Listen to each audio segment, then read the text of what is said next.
Recently, I was in the mood to try and create something from scratch in C++. So I decided to make PONG. And I decided that I wanted to at least try and make it more effective than just smashing lines on the screen until something worked. So using the multimedia library SFML to make graphics, I decided to look into what it takes to create a graphics engine. And in short, it takes a lot. And after a while of searching, I managed to find the website that shows just a very simple template for an SFML graphics engine. And something I think I should make very clear here is that this is just my implementation, and a lot of the things I'm doing here won't be working the best way it's supposed to or anything. This is just something I got working that I want to show off. Now, from set template, I created the engine class. And as you can see in our main file, we actually don't really use a lot of code. Most of it is inside these different classes. If we look at the engine class, we can see first of all a few private variables. We have the render window, the window that contains all the graphical information. We have a few classes, player, opponent, and ball. I'll get to those later. We have the float delta time. We have the constructor, the engine, and 4 methods: start, update, input, and draw. The first line in the constructor is just something the ball uses to get some more information, so let's ignore that for now. The second line is the one that actually creates the window that we're going to use. And now looking at the start method, the one you saw in the class and the one that is existing in our main file, this is based on the template that SFML uses. This while loop is essentially the game. Each loop will contain a frame from our game. And as you can see, inside of this we have the update, input, and draw function. The draw function will have all the information for displaying graphics. Update will update anything that needs to be updated inside of the game. It will update the model's position, their information, stuff like that. And the input function will be used to handle the inputs. So whenever the player presses a button on the keyboard or something like that. You might also notice that we calculate this delta time variable. And why do we do that? Essentially, if we want the player to move, let's say we want the player to move a certain distance each frame. Let's just say that. That's the way we would code it at least. Well, if we do that, because the way this while loop works, if we had it on my computer, it might run at 60 frames per second. But on your computer, if it's better, it might run at 120 frames per second. Meaning that your model would move twice as fast simply due to the fact that you have twice as many frames. We do not want that. Therefore, we calculate the delta time variable, which calculates the time between each frame as a fraction. And we multiply that by any values we use to essentially normalize it between each computer that uses it.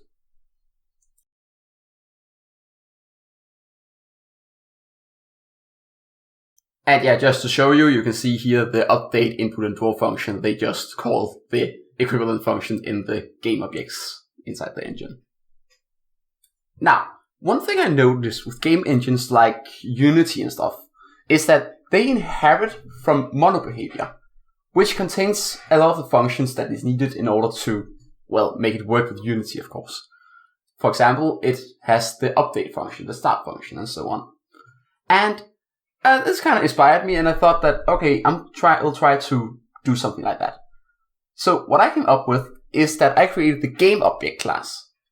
And again, I'll preface this that I don't think I did this the correct way, but it's close enough, I guess. And I have the GameObject class, which each class that I'll create from here on out will inherit from.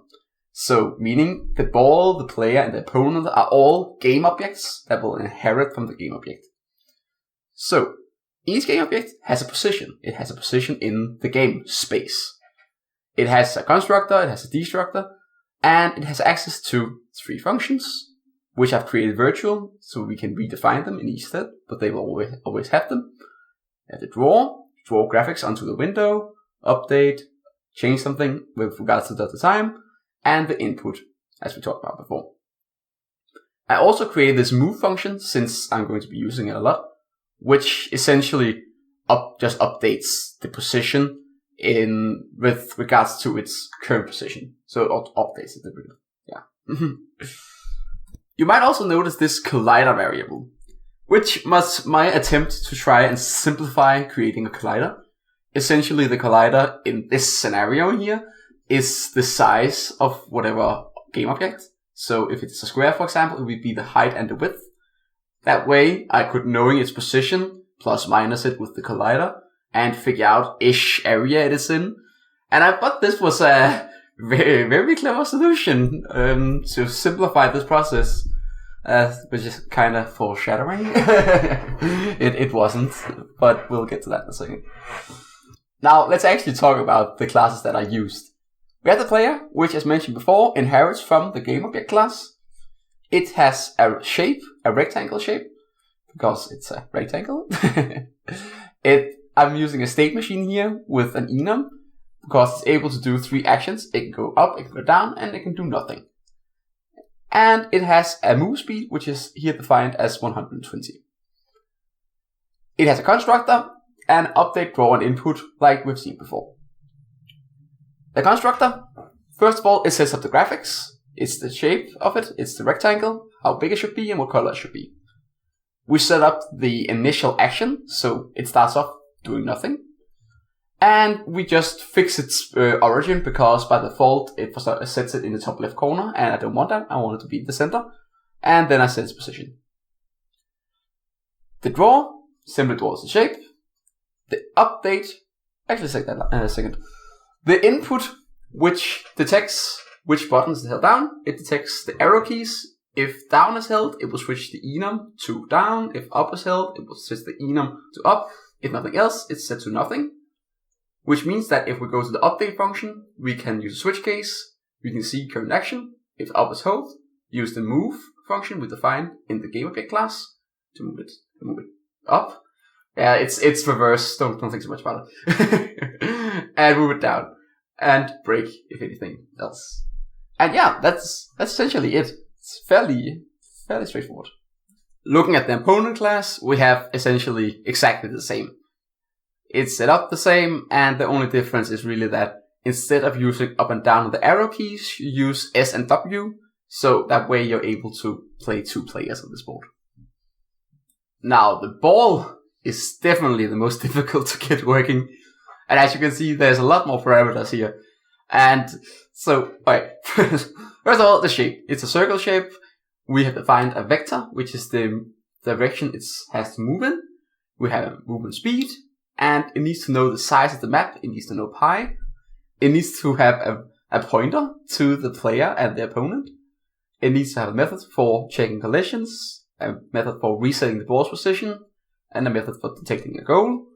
We have the ball constructor, destructor, draw, and update. No input here since it isn't the player. And we have the get collision info function. And, alright, so let's just take this one step at a time. Alright, so step 1. We need to use the constructor to actually generate the ball. We create the ball's graphics. It's a circle shape, it's white. We center its origin. And here you notice that I create a random number generator with a set seed based on time to make sure it's random. And I call the reset ball function. The reset ball function creates, first of all, it centers the ball. So it places it in the middle of the screen. And then it calculates a degree to which direction is removed between 0 and 360. Because we need to have move in one direction. We want it to be random. And the way I do this degree is that first of all, I create a vector in a direction. And I use the rotation matrix to calculate, to offset the vector in the new degree that is calculated. In case you don't know this math, it's actually very handy. Imagine you have a vector placed in the unit circle. Let's say it's 1, 0. And you want to rotate it 90 degrees counterclockwise.